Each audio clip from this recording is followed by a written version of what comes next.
Nous en sommes maintenant à la période de questions et de réponses orales et je cède la parole au chef de l'opposition officielle. Merci, Monsieur le Président. Selon la CAQ, le projet de loi sur les commissions scolaires doit réduire la bureaucratie et redonner du pouvoir aux gens qui connaissent les élèves par leur nom. Or, dans les faits, le premier ministre choisit d'investir temps et énergie dans un brassage de structures sans amélioration réelle pour la réussite éducative de nos enfants. Monsieur le Président, les professeurs ne cessent d'allumer les voyants rouges. Abolition de contre-pouvoirs, dévalorisation de la profession d'enseignant, évacuation des enseignants des structures décisionnelles, accentuation des inégalités sociales, risque de répartition inégale du personnel, centralisation des décisions dans les mains du ministre et même le directeur général des élections dit disparition démocratique. Monsieur le Président, soyons clairs. On est en faveur de toute mesure pour aider concrètement les jeunes.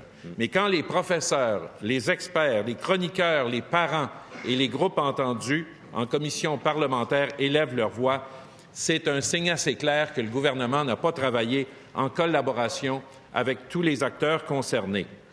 Monsieur le Président, est-ce que le premier ministre va demander à son ministre de prendre le temps nécessaire afin de répondre adéquatement aux préoccupations et aux critiques qui lui sont formulées, plutôt que de les nier? Monsieur le Premier ministre. Monsieur le Président, c'est jamais simple de faire des changements, mais parfois, il faut avoir le courage de faire des changements. On se rappelle tous que le gouvernement libéral, avec le ministre de l'Éducation, M. Bolduc, Yves Bolduc, avait déposé un projet de loi pour abolir les élections scolaires. Bon, il y a eu un lobby très important de la part des commissaires d'école, puis on sait qu'il y en a beaucoup au Parti libéral, qui ont fait reculer le gouvernement. Pourtant, Monsieur le Président, quand on regarde les résultats des élections scolaires, on a un taux de participation de seulement 5 %. Donc, il y a peut-être des personnes qui peuvent dire 5 % c'est mieux que rien, 5 % c'est quand même de la démocratie. Monsieur le Président, on a fait une proposition où on propose que les représentants sur les nouveaux conseils d'administration soient, entre autres, choisis par les conseils d'établissement, donc par des personnes impliquées dans les écoles, dans les services aux élèves. Le Parti libéral peut bien dire non, j'appuie les commissaires d'école qui ne sont pas contents éventuellement de perdre leur job, même s'ils ont été élus par seulement 5 % de la population. Nous, on essaie de montrer un certain courage, économiser 20 millions de dollars, de l'argent qui va aller dans les services aux élèves. C'est un choix courageux qu'on fait, Monsieur le Président. En terminant, première complémentaire, Monsieur le chef de l'opposition officielle. Monsieur le Président, le premier ministre ne peut pas toujours banaliser les critiques envers ces réformes. Le président de la CSN, M. Letourneau, il a dit la chose suivante: le projet de loi 40 contient des mesures qui mettent en péril l'accessibilité, l'équité et la stabilité du réseau public d'éducation au Québec. Et selon lui, aucune des mesures suggérées ne favorise la réussite des élèves. Monsieur le Président, pour le premier ministre, est-ce que le président de la CSN, c'est quelqu'un qui peut l'aider à améliorer son projet ou est-ce un vulgaire lobbyiste? Monsieur le Premier ministre. Monsieur le Président, le chef de l'opposition officielle a assez d'expérience pour savoir que les syndicats n'aiment pas particulièrement la décentralisation. Quand on décentralise dans les écoles, il y a plus de latitude pour les conditions de travail des employés dans les écoles. Puis les syndicats, habituellement, aiment mieux avoir une centralisation et d'avoir les mêmes conditions de travail pour tout le monde. Évidemment, je prends note du fait que le Parti libéral supporte maintenant les syndicats. Nous, on va supporter les enfants. S'il vous plaît, je vous demanderai d'être prudent dans les propos utilisés également. L'attitude et les mots qui sont dits. Maintenant, la parole appartient au chef de l'opposition officielle. S'il vous plaît, demanderez silence. Monsieur le chef de l'opposition officielle, pour votre deuxième complémentaire. Monsieur le Président, le premier ministre, quand il y a quelqu'un qui n'est pas d'accord avec lui, il voit ça comme un embarras. Voilà. Pour lui, c'est plus efficace d'en faire à sa tête. Et en fait, dans une démocratie, il s'avère que les meilleurs dirigeants, c'est ceux qui savent s'accommoder des différentes opinions, qui prennent les meilleures décisions, qui favorisent la mobilisation. Pourquoi le premier ministre tient-il toujours à garder ces façons de faire qui sont brouillonnes? Monsieur le premier ministre. Monsieur le Président, le chef de l'opposition officielle était là quand le ministre de l'Éducation libérale, Yves Bolduc, a déposé un projet de loi pour abolir les élections scolaires. Ça, on l'a tous vu. Ce qu'on ne sait pas, mais je sais que le chef de l'opposition officielle a plus d'informations que nous, pourquoi le Parti libéral a changé d'idée? Pourquoi le Parti libéral a été brouillon? Un jour, on est contre les élections scolaires. L'autre journée, on est redevenu pour. Est-ce que le chef du Parti libéral peut nous expliquer un petit peu pourquoi son parti a été aussi brouillon sur les élections scolaires? Troisième complémentaire, Monsieur le chef de l'opposition officielle. Monsieur le Président, je vais vous citer Michel C.O.G. Constate que même l'Assemblée nationale se retrouve dans la mire d'un gouvernement peu enclin à écouter les critiques. Rarement a-t-on vu un gouvernement utiliser le bâillon aussi rapidement et avec si peu de manière. Ce matin, le ministre de l'Éducation nous a dit que la date ultime, c'est le 1er novembre 2020. Le premier ministre peut-il écarter dès maintenant la menace du bâillon et confirmer qu'il nous laissera travailler d'ici l'automne 2020 pour revoir ce projet de loi? Monsieur le premier ministre. Monsieur le Président, je prends note que le chef du Parti libéral nous recommande de foncer tête baissée pour avoir une élection scolaire l'année prochaine où il n'y a aucune indication que le taux de participation va être plus élevé de 5 %. Donc, le Parti libéral, encore une fois, voit un problème, critique, mais n'a rien à proposer. Donc, Monsieur le Président, ce que je comprends, c'est que les libéraux sont contents d'une élection à 5 % de taux de participation. Nous, on est en désaccord, puis on fait des propositions, puis on fait des changements, puis on lâche le statu quo libéral. Question principale. Madame la députée de Saint-Laurent, vous êtes la seule à avoir la parole. C'est juste important de rappeler que c'est quand même le premier ministre lui-même qui a demandé aux gens de rester à la maison en 2014 et de ne pas aller voter. À 9h57, le premier ministre disait la chose suivante. Restez humble, à l'écoute, travaillez plus fort. 15 minutes plus tard, on dirait qu'il a oublié ses propres paroles. Je ne sais pas s'il a lu le projet de loi ou est-ce qu'il a entendu les critiques. Parce qu'il faut le faire. Il était capable là, de consolider tout le monde contre le projet de loi. Ici, ce n'est pas des lobbies. On parle collectif debout pour l'école. Je protège mon école. Comité de parents de la CSDM. Comité de parents de la commission scolaire du chemin du roi. Comité de parents de la commission des chaînes. Est-ce que ça aussi, c'est des lobbyistes ou est-ce que ce sont des parents qui sont inquiets de voir tous les pouvoirs à toute fin pratique centralisés à Québec, dans les mains du ministre? Est-ce qu'on entend les inquiétudes des parents? Ici, là, dans ce projet de loi, il n'y a nulle part des outils pour la réussite éducative. Allez-vous faire enfin la seule chose qui reste à faire, reculer? Monsieur le ministre de l'Éducation. Monsieur le Président, des fois qu'on entend nos collègues, c'est le festival du superlatif, de l'exagération, comme si tout le monde était contre le projet de loi 40. Bien, sortez là, de vos circonscriptions, allez parler aux Québécois et beaucoup de gens attendent enfin que ce projet de loi soit adopté pour remettre l'école entre les mains de la communauté, pour impliquer davantage ceux et celles qui font l'école. Vous demandez simplement d'être plus attentif. J'aimerais aussi être en mesure d'écouter correctement. Je pense qu'on a tous cette envie-là. Alors, faisons attention au bruit et du niveau de bruit, s'il vous plaît, Monsieur le ministre. C'est vrai qu'en commission parlementaire, il y a certains groupes qui sont venus nous dire qu'ils étaient en désaccord. Ça arrivé. Ça arrivé plein de fois.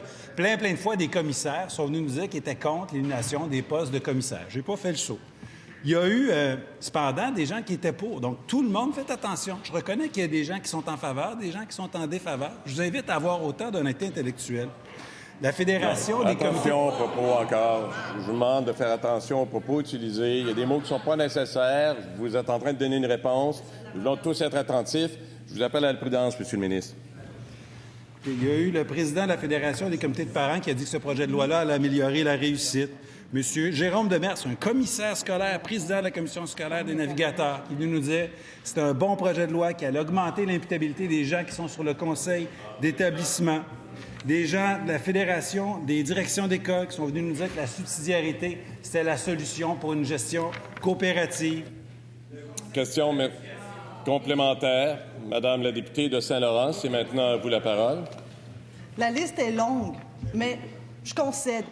Une commission sur 74 commissions ont dit qu'effectivement, peut-être que ça pourrait être utile, mais qu'il y avait beaucoup de failles dans son projet de loi. Une sur 74. Mais en attendant, c'est plusieurs comités de parents qui sont inquiets. Et lorsque j'entends le premier ministre parler des syndicats, je rappelle qu'on parle des enseignants.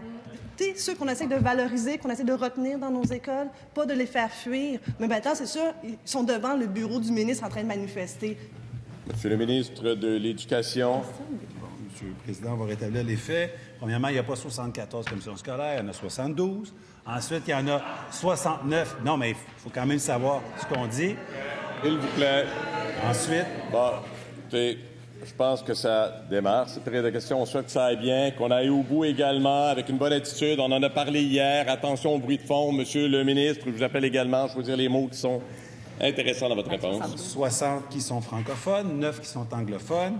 Et il n'y a pas une commission scolaire qui est venue en commission parlementaire pour appuyer le projet de loi. Il y en a 2. Il faut être capable de le dire. La commission scolaire des Laurentides, la commission scolaire des navigateurs, la commission scolaire des Laurentides, très intéressant d'ailleurs, qui venait nous dire en trio, comité de parents, direction générale et conseil des commissaires, qui sont venus nous faire des propositions intéressantes pour bonifier un projet de loi qu'ils appuyaient. Alors, il faut quand même en tenir compte. Et deuxième complémentaire, Madame la députée de Saint-Laurent, encore une fois, on en a convenu hier. Silence, s'il vous plaît, pendant les questions et les réponses. Encore une fois, on oublie les Autochtones, mais il est en train de dire qu'on écoute 2 commissions sur 72. Belle écoute, belle preuve de travailler fort, tout le monde ensemble. Mais en attendant, de façon plus sérieuse, il n'y en a pas d'éléments ici pour la réussite éducative pour les enfants. Par contre, il y a une crainte tangible en région, parce que nous, on est allés en région voir qu'est-ce qui se passe. En Estrie, en Mauricie, Chaudière-Appalaches, tout le monde a une seule crainte, le magasinage des écoles. Est-ce que c'est en train de fermer nos petites écoles de village? Monsieur le ministre de l'Éducation.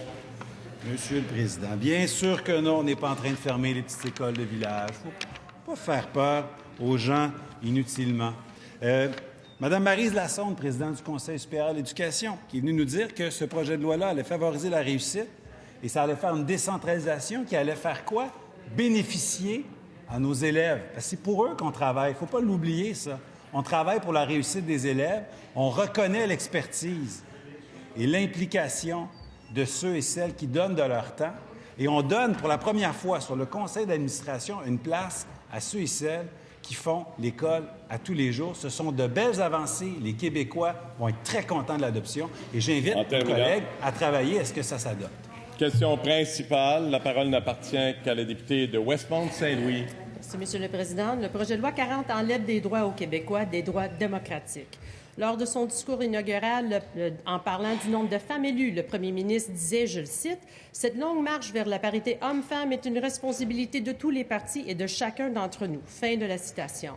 Au même moment, il confiait à son ministre de l'Éducation d'écrire le projet de loi 40 qui vise à abolir les commissions scolaires, le seul palier de gouvernement qui a de plus la moitié de femmes élues. La démocratie scolaire, c'est la porte d'entrée des femmes en politique. Ça a été ma porte d'entrée. Et ça, c'est important de le conserver. Le projet de loi 40, ce n'est pas juste un débat de structure, c'est l'abolition d'un tremplin pour les femmes en politique active. L'enlever, c'est un recul pour les femmes en démocratie. Comment le ministre de la Condition féminine peut rester muette devant l'intention de son gouvernement d'abolir le seul palier de la démocratie qui compte 51 % des femmes élues? Monsieur le ministre de l'Éducation. Monsieur le Président, je suis bien content d'entendre ma collègue dire que le projet de loi 40, c'est bien plus qu'un débat de structure. Enfin, on le reconnaît. On est en train d'améliorer notre façon de gouverner nos écoles pour améliorer les services directs aux élèves, économiser de l'argent et allouer chacun de ces dollars-là pour améliorer les services directs aux élèves. Quand on dit qu'on va économiser comme 45 millions de dollars en 4 ans, certains nous disent... Non, s'il vous plaît, Madame la députée de Verdun, je vous entends, je ne devrais pas vous entendre. La parole appartient au ministre. Je vous demande, s'il vous plaît, la collaboration de tous pour être attentifs aux réponses comme aux questions. Certains disent que ce n'est pas beaucoup d'argent. Moi, je pense qu'on peut faire beaucoup de choses en réussite éducative avec cet argent-là. Ensuite, sur le conseil d'administration qu'il y aura pour diriger le centre de services scolaires, mais moi, je suis pleinement confiant qu'il va y avoir des parents, des gens de la communauté, des enseignants, direction d'école, professionnels, et bien sûr qu'il y aura des femmes, pour répondre à la question de ma collègue, qui s'impliqueront dans ce palier-là. C'est bien certain qu'il y aura des hommes et des femmes, autant pour les gens de la communauté, pour les gens de la famille, pour les gens du milieu de l'éducation. Il y aura une place pour tout le monde, mais l'important, c'est qu'enfin, ils reconnaissent que ce n'est pas un simple débat de structure et que ça va améliorer la réussite des élèves. Monsieur le leader de l'opposition officielle, en troisième complémentaire. Monsieur le Président, c'est surréel d'entendre dire le ministre. Elle reconnaît, la collègue de Westmount-Saint-Louis, que c'est pas juste un débat de structure, puis c'est un autre débat. Elle vient de dire que c'est un débat contre les droits fondamentaux, puis il s'enorgueillit du fait que c'est pas juste un débat de structure, puis que c'est aussi un débat contre les droits fondamentaux. Là, on vient d'atteindre un fond, Monsieur le Président. On a manqué une occasion d'entendre la voix de la ministre de la Condition féminine. Alors, on va donner une chance maintenant à la ministre de la Justice, s'il lui est permis de se lever, et de répondre, la ministre responsable des institutions démocratiques, aux commentaires du DGE qui lève un drapeau rouge démocratique contre le projet de loi 40. Monsieur le ministre de l'Éducation, s'il vous plaît, la parole appartient au communiste. Je pense que vous êtes intéressé à entendre la réponse. Monsieur le Président, le projet de loi 40 va nous permettre de remettre l'école entre les mains de la communauté. On va renforcer l'autonomie des écoles, on va donner plus de pouvoir et plus d'impact à ceux et celles qui s'investissent sur les conseils d'établissement. Ils sont extrêmement importants, les gens qui sont sur les conseils d'établissement. C'est temps de reconnaître la valeur de leur implication. Ça va nous permettre aussi de donner plus d'impact aux gens qui veulent s'impliquer dans la gouvernance scolaire, au conseil d'administration. Et par rapport à ce que dit le directeur général des élections, il a dit aussi deux choses. Ce n'est pas une formule magique que de faire les élections scolaires en même temps que les élections municipales. À terme, ça ne ferait pas avancer le débat. Monsieur le leader de l'opposition officielle, en deuxième complémentaire. Là, on va forcer la main du leader du gouvernement. On va aller directement, encore une fois, sur la compétence de la ministre de la Justice, qui est chargée de faire respecter nos chartes des droits et libertés. Alors, on va y forcer la main pour permettre à la ministre de la Justice de se lever et de répondre au professeur ex-député Daniel Turp qui a dit, je le cite, « Le projet de loi 40 crée une distinction entre francophones et anglophones relativement au mode d'élection. Ce projet de loi est discriminatoire pour les francophones. » Qu'a dire la ministre chargée de défendre nos droits et libertés? On peut-tu l'entendre? Madame la ministre de la Justice, la parole n'appartient qu'à vous. Merci, Monsieur le Président. J'ai l'impression de revivre le jour de la marmotte sur un projet de loi précédent et je vais devoir à nouveau réexpliquer à mon collègue d'en face mes responsabilités en tant que procureur général et conseiller juridique du gouvernement. Je travaille sur ces projets de loi comme je le fais avec tous les projets de loi avec mes collègues. Mes conseils, mes opinions ont été dirigés vers mes collègues et je ne peux pas en faire part ici dans cette Chambre. S'il vous plaît. Question principale. La parole appartient maintenant au chef du deuxième groupe d'opposition. À vous la parole, madame. Merci, Monsieur le Président. Hier, à l'ONU, l'ONU a sorti son 10e rapport annuel sur la lutte au changement climatique. Le constat est clair. Si on veut limiter le réchauffement à 1,5 degré, il faut réduire nos gaz à effet de serre de 7,6 % chaque année jusqu'en 2030. Ça ne sera pas facile, Monsieur le Président, mais on peut y arriver si on fait les bons choix. Pendant ce temps-là, au pays de la CAQ, on s'entête à faire les mauvais choix. Hier soir, la candidate de la CAQ dans Jean Talon a réitéré son appui enthousiaste et inconditionnel au troisième lien. La semaine dernière, on a compris du premier ministre qu'il n'y avait pas de limite à l'argent public qu'il était prêt à investir dans ce projet-là. On a 10 ans, Monsieur le Président, pour transformer le Québec. On ne va pas y arriver si on dilapide nos milliards sur des nouvelles autoroutes. Le premier ministre va nous dire qu'on peut faire les deux en même temps, des nouvelles autoroutes et du transport collectif. Évidemment, ça ne fait aucun sens sur le plan environnemental, mais s'il veut prendre cette chance-là, c'est sûr, quand on est pris dans le Canada, c'est pas facile pour financer nos infrastructures, il faut se tourner vers le fédéral. Mais le fédéral, lui, il n'investira pas en même temps dans le troisième lien et dans des nouveaux projets de transport collectif. Alors, quand Ottawa va lui demander de choisir, qu'est-ce que le premier ministre va répondre? Monsieur le premier ministre. Monsieur le Président, on travaille actuellement avec plusieurs projets de tramway, entre autres, dans les grandes villes. Ce sont des engagements électoraux, puis comme toutes nos promesses, on va les respecter. On travaille évidemment sur le projet ici à Québec de tramway. Ma collègue, la ministre déléguée au transport, travaille sur le projet dans l'est de Montréal pour un tramway jusqu'au centre-ville. On a la ligne bleue aussi sur laquelle on travaille. On travaille sur un tramway sur le boulevard Tachereau à Longueuil. On a promis aussi un tramway ou un REM est-ouest en Montérégie. On en a promis un à Laval est-ouest. On travaille sur le projet aussi à Gatineau avec le maire de Gatineau. On essaie aussi de travailler à transformer nos autobus, nos camions pour avoir des véhicules électriques. On essaie aussi de travailler à revoir les incitatifs pour les autos électriques parce que, malheureusement, quand on va dans les régions qui sont plus éloignées des grandes villes, il n'y a pas un volume suffisant pour mettre en place du transport en commun. Donc, Monsieur le Président, j'invite la chef de Québec solidaire à être un peu patiente. Il y a un budget qui s'en vient au printemps, puis je pense qu'elle va pouvoir nous féliciter.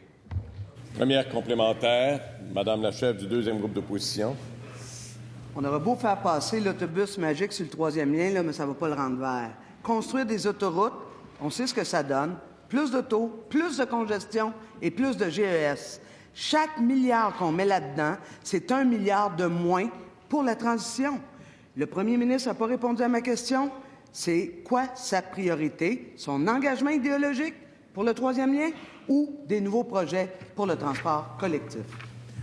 Monsieur le premier ministre. Monsieur le Président, les deux.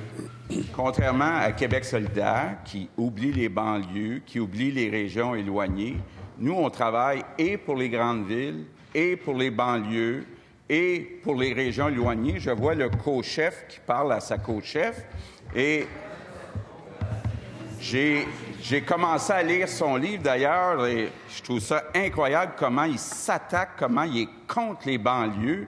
Écoutez, il y a beaucoup de Québécois qui vivent en banlieue, qui vivent en région. Il n'y a pas le volume suffisant pour le transport en commun. Je vais vous demander, s'il vous plaît, encore une fois, il y a un échange actuellement, et nous en sommes tous conscients, entre le deuxième groupe d'opposition, le gouvernement. J'aimerais que vous soyez attentifs et que ceux qui n'ont pas la parole n'aient pas à la prendre à leur place. Il y a une réponse qui se donne. La chef, ensuite, aura une autre question. Oui, Monsieur le Président, j'ai hâte que Québec solidaire se promène un peu dans les régions pour voir qu'il n'y a pas juste des grandes villes au Québec. Deuxième complémentaire, Madame la chef du deuxième groupe d'opposition. Le premier ministre a l'air avoir un peu de difficulté avec mon co-porte-parole. Pourtant, ça fait 13 ans que ça dure, alors ça ne va pas arrêter. Mais en tout respect, Monsieur le Premier ministre, vous faites un peu preuve de naïveté. Gouverner, c'est prioriser, Monsieur le Président. C'est comme ça que ça fonctionne. Alors, ma question demeure la même. Quand le fédéral va lui demander une liste des projets, qu'est-ce qui va être en haut de la liste? Le troisième lien ou le transport collectif? Monsieur le Premier ministre. Monsieur le Président, quand on regarde les résultats face aux objectifs qu'on s'était donnés pour 2020 de réduire les GES, on a réussi à réduire les GES dans le domaine résidentiel, dans le domaine des industries, mais on a un gros problème au Québec. Dans le domaine du transport, les GES ont augmenté de 22 %. Il y a plein de projets dans les grandes villes dont on jase, dont les libéraux ont jasé depuis 10 ans, depuis 20 ans. Nous, on ne va pas jaser, on va agir, puis vous allez le voir bientôt. Puis notre ministre des Finances est d'accord avec moi pour ça. Question principale. Question principale.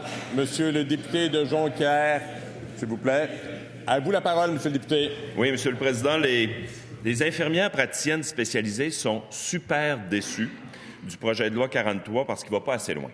Il ne va pas assez loin parce qu'il impose encore trop de contrôle de la part des médecins sur les IPS. Il ne va pas assez loin parce que le gouvernement cède encore une fois au lobby des médecins omnipraticiens qui veut garder certains actes réservés. Il ne va pas assez loin parce que les IPS pourront difficilement effectuer des diagnostics de maladies courantes, considérant les restrictions imposées à l'intérieur du projet de loi. En consultation, la Fédération des infirmières a même qualifié le projet de loi de « rendez-vous manqué ». En ce moment, le seul groupe qui s'oppose à la pleine autonomie de nos IPS qualifiés, c'est le lobby des médecins. La loi sur les infirmières, c'est rare qu'on l'ouvre. Elle est très rarement ouverte. Pourquoi la ministre refuse-t-elle d'étendre le champ de pratique des IPS au maximum à l'intérieur du projet de loi 43?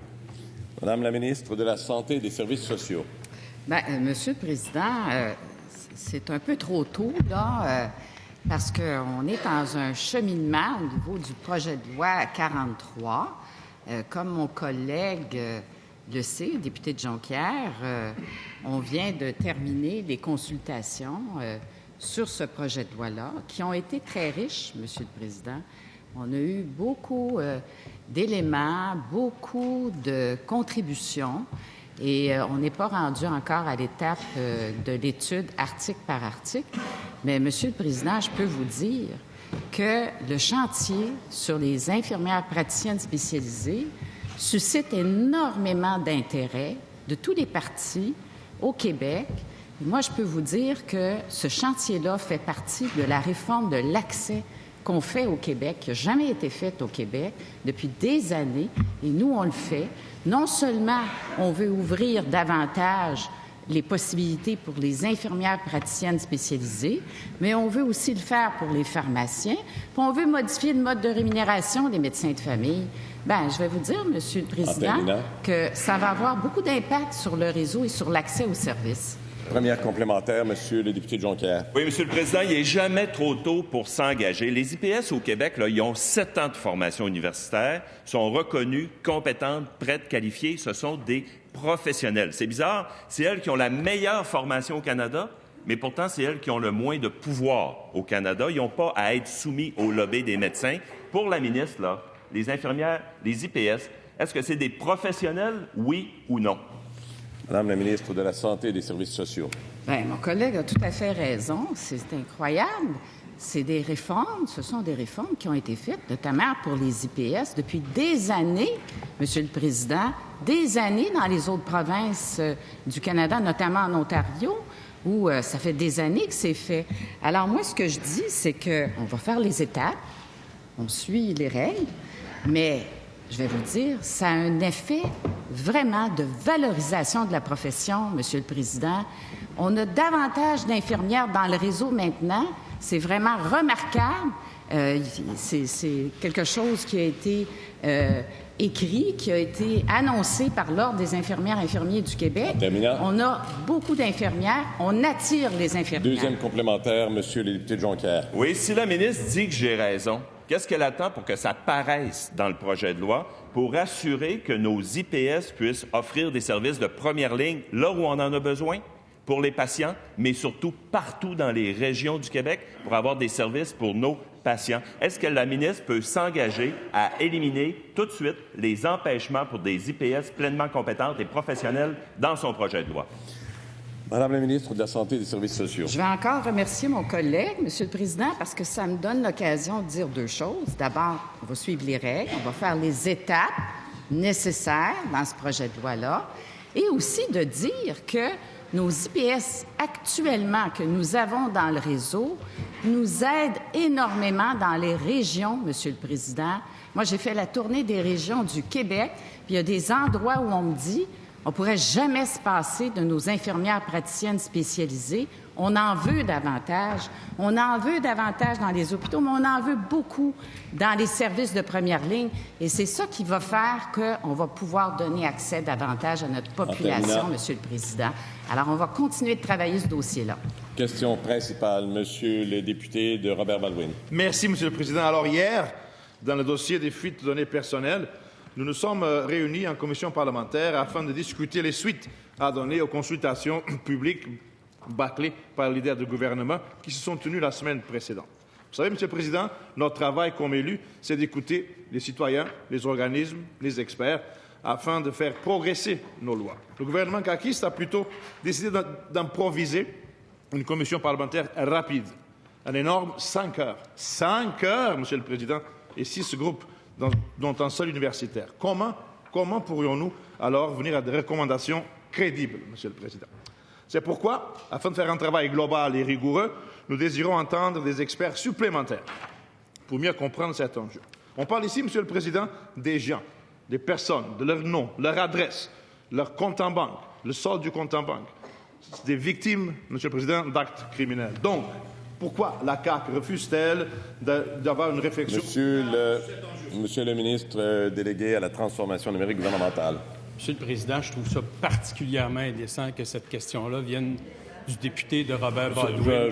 Je sais que je veux seulement vous rappeler, encore une fois, il y a tellement de mots dans le vocabulaire. Soyez seulement prudent. Je vais être à la prudence sur les mots à être utilisés, par respect pour tous les collègues. Alors, je pense que c'est clair. Ah, m'excuse. Ouais. Je vois, et oui, mais je me rends compte, merci, M. le leader de l'opposition officielle, mais aussi, je vois qu'un dessin est dans les listes des propos non parlementaires. Je vous demande de retirer ce terme. Monsieur le Président. Mais là, on va faire un bilan. Je l'ai fait. Merci. S'il vous plaît, pas de commentaire. La réponse appartient au ministre. Mais on va faire un bilan. Alors, quand ils ont été au pouvoir, 550 centres de traitement de l'information, ils pensaient qu'il y en avait 450. Il y en a juste une centaine qui sont... Aucun standard. Nous, on a décidé la consolidation. On va en avoir 3. Meilleurs experts, meilleure sécurité, meilleure technologie.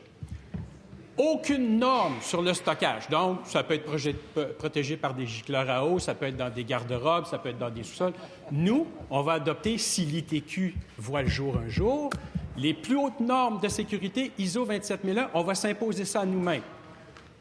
On a adopté le projet de loi 14 qui augmente la sécurité, qui amène des nouvelles mesures de contrôle et de sécurité. On va faire la refonte de la loi d'accès à l'information. 3 semaines de la fin de la législature, coquille vide, rien à faire. Monsieur le Président, en 15 ans, ils n'en ont pas fait la moitié du début, du commencement de ce qu'on a fait, nous, en 1 an. Question complémentaire, Madame la députée de Saint-Laurent. Vous êtes la seule à avoir la parole. On veut vous écouter.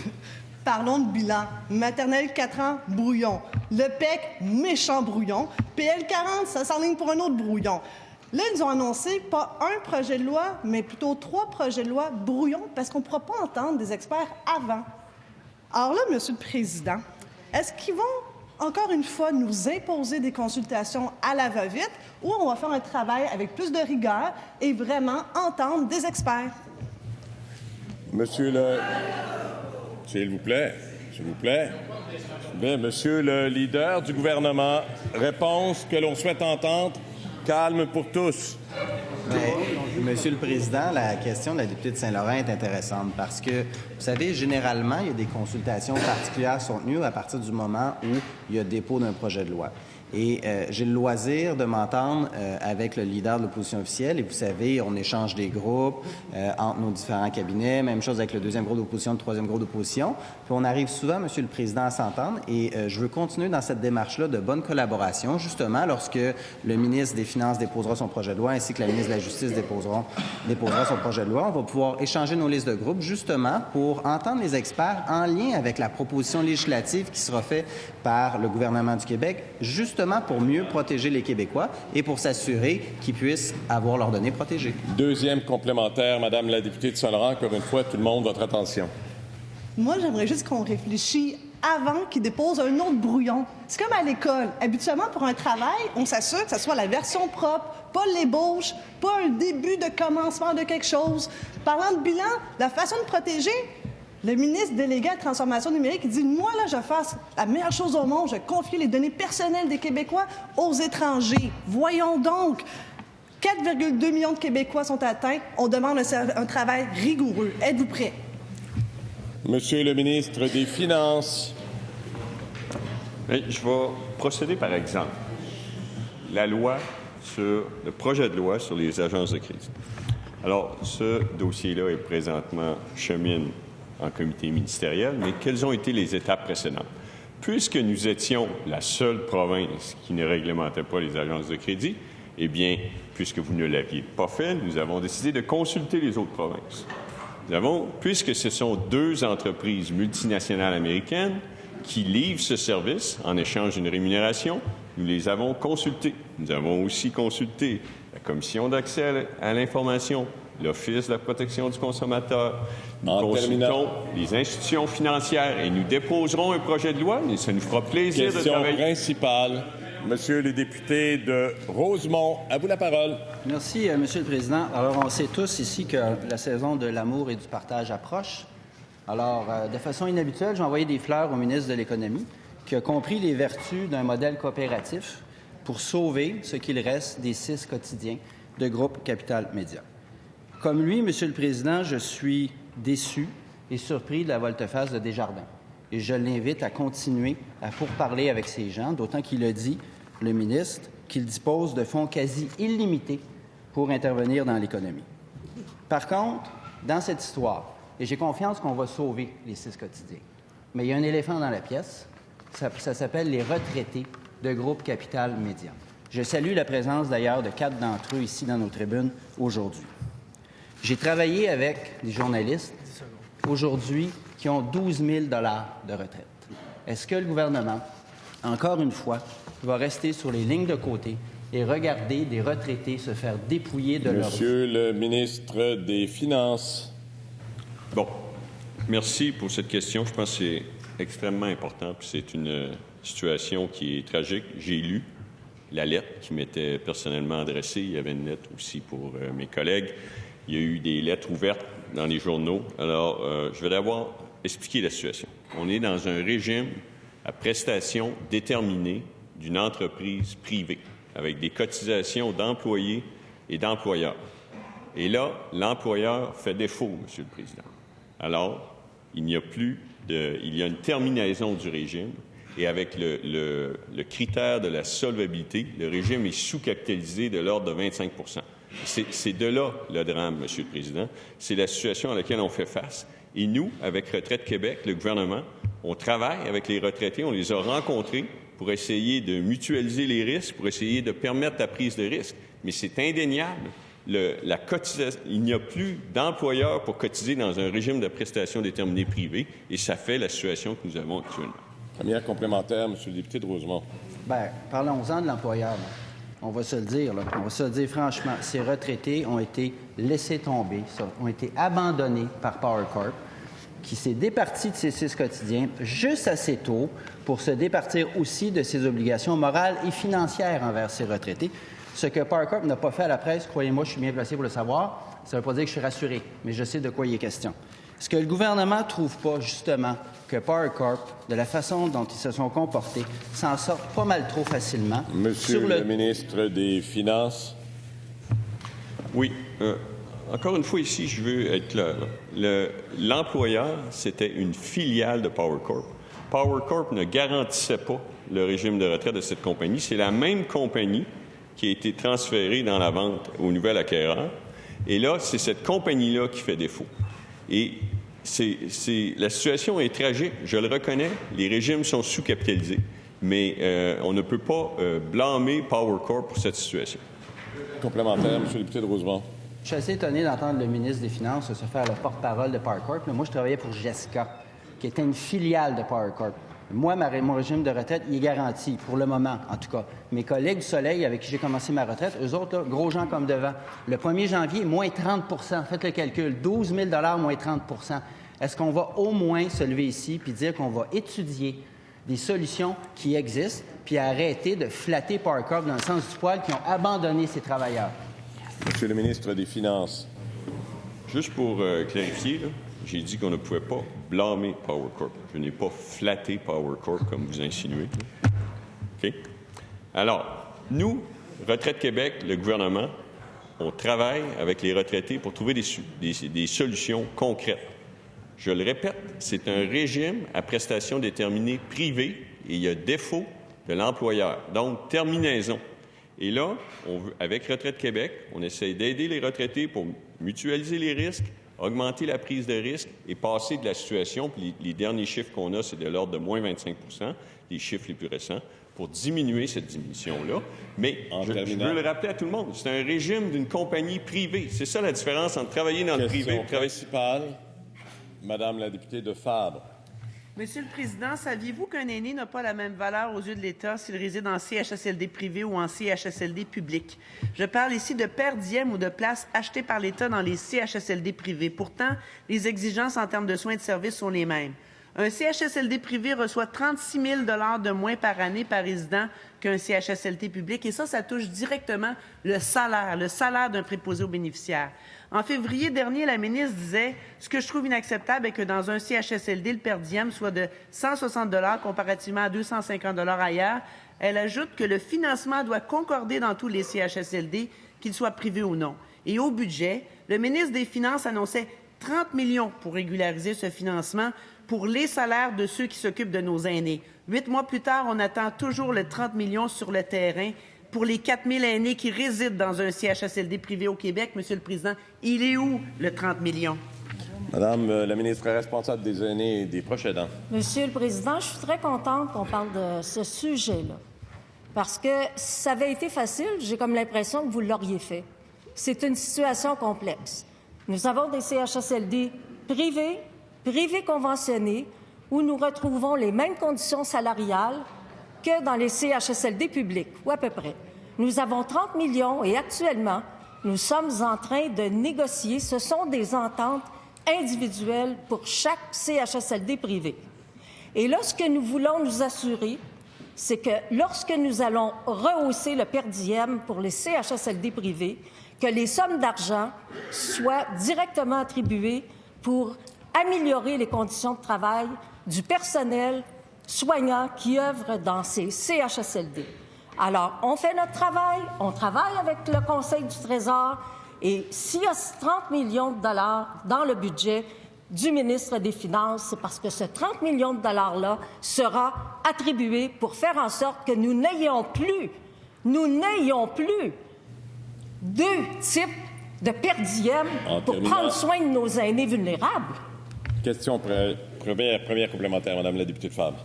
Monsieur le Président, on cherche le 30 millions. Il n'est pas là, il était au budget. Le temps presse. Depuis 8 mois, on attend l'autorisation de la ministre. Elle a entre les mains un rapport d'évaluation qu'elle a demandé. L'argent est au rendez-vous. Tout y est. En attendant, un préposé aux bénéficiaires en CHSLD privé gagne en moyenne 13 $ de l'heure, alors qu'il gagne plus de 20 $ de l'heure en CHSLD public. L'Association des établissements de longue durée privés du Québec a sonné l'alarme. Qu'attend la ministre pour agir? Peut-elle aujourd'hui décaisser l'argent pour aider les préposés aux bénéficiaires? Madame la ministre responsable des aînés.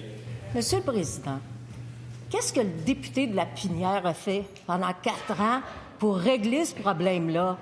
Zéro. Nous avons au budget 30 millions pour le faire. Et ça se fait pas. Il le sait que ça peut pas se faire demain matin. Il faut ouvrir chaque contrat. Il y en a qui ont des ententes sur 18 mois, il y en a qui ont des ententes sur 5 ans, il y en a qui ont des ententes sur 10 ans. C'est pas si simple que ça. Mais nous allons y parvenir. Une entente à la fois, nous sommes en train de le faire, en même temps que nous allons négocier des ententes salariales pour le secteur public. Et croyez-moi, on va arrêter cette injustice. Deuxième complémentaire, Madame la députée. L'argent est là, je n'ai pas de réponse, je ne parle pas le milliard, je parle de 30 millions qui est déjà prévu, c'était annoncé. Il faut penser au salaire des préposés aux bénéficiaires. La ministre, elle peut nous dire quand l'argent va être décaissé. Je veux aujourd'hui une date, un échéancier, quand elle donnera l'argent. Madame la ministre responsable des aînés. Monsieur le Président, je ne peux pas croire qu'elle se lève pour poser cette question-là quand vous l'avez... S'il vous plaît, on n'a pas besoin. N'allons pas dans cette direction-là. Réponse tout simplement sur une question importante. Il y avait 30 millions au budget. Je viens de lui dire aussi, Monsieur le Président, que c'était des ententes individuelles et que ça ne se faisait pas si rapidement. Le député de la Pinière pourrait le dire, comment ça a été complexe, comment c'est complexe, chaque négociation avec chaque CHSLD privé. Et de plus, nous voulons aussi conventionner les CHSLD privés pour qu'ils deviennent CHSLD privés conventionnés. On va le faire, une chose à la fois, dans l'ordre, mais nous allons y parvenir, Monsieur le Président. Question principale, Monsieur le député de Lapinière. Monsieur le Président, pour la ministre déléguée aux aînés, je peux lui dire que si je disposais des mêmes surplus qu'elle, ce problème-là serait réglé en moins d'1 mois, à force que c'est simple. Alors, Monsieur le Président... S'il vous plaît. Monsieur le Président, la 138... S'il vous plaît. On est attentif à la question du député. Il est le seul à avoir la parole. S'il vous plaît, pas de commentaires. Personne n'est d'un côté ou de l'autre. C'est le député qui a la parole. Monsieur le Président, la 138 passe dans la ville de Mercier. Il y a eu 78 accidents depuis 2018. Il y a eu un accident mortel, malheureusement, en octobre dernier et plusieurs accidents avec blessés graves dans la dernière année. La ville de Mercier, Monsieur le Président, le 19 octobre dernier, en désespoir de cause, s'est adressée au ministre pour ce qu'il bouge. La députée de Châteauguay a fait la même affaire. Le ministre ne bouge pas. Monsieur le Président, là, la ville, là, elle est inquiète. La population elle est inquiète. Il demande, savez-vous quoi, Monsieur le Président? Pas reconstruire la 138, installer 3 feux de circulation qui ont été approuvés par le ministère des Transports depuis 2017 et 2018, selon le feu. Est-ce que le ministre, qui n'est pas là juste pour construire des routes, mais aussi en assurer la sécurité... Monsieur le ministre des Transports.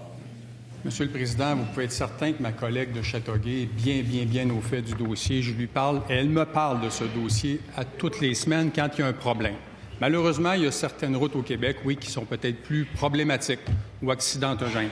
Pour la 138, on veut rétablir le virage à gauche, 2 feux de signalisation qui sont demandés, une réduction de vitesse. Le MTQ va rencontrer la mairesse dans les prochaines semaines avec ma collègue pour être capable de trouver des pistes de solutions. Encore une fois, la SQ a été demandée, si je peux dire, en renfort avec la police de Mercier aussi, pour être capable d'avoir et de sensibiliser les automobilistes à adapter leur conduite aux conditions routières. Donc, on travaille là-dessus avec ma collègue de Châteauguay. Soyez rassurés.